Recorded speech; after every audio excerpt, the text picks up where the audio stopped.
สายเผือกแบบนักเลงตอนสบายดีทุกคนนมเหนียวกุ้งนางแมนมี5รสชาติเด้อ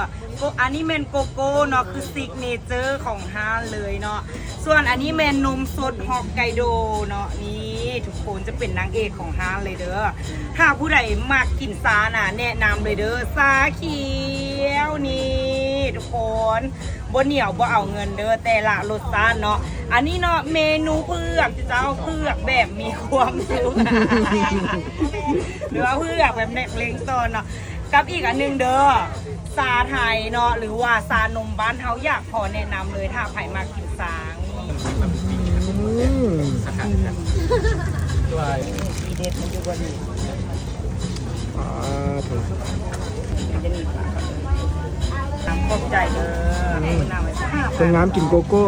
โดยดีใหญ่โกโก้มันจะเป็นเมนูที่ได้ผลแบบขายดีของดูเลยนี่แหละเด้อพอดีเป็น100,000เด็กขับจากนี่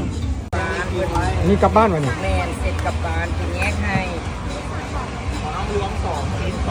นี่เสร็จกลับบ้านจะเป็นซีเดอร์นี่ขอบใจเด้อทำงานบุญทำน้ำสิเด้อ เป็นน้ำมากินโกโก้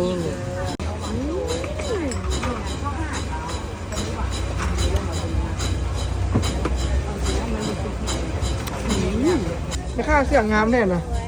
โดยเสื้อนักเลงตอนเนาะ หันหลังมึงด้วยเถอะ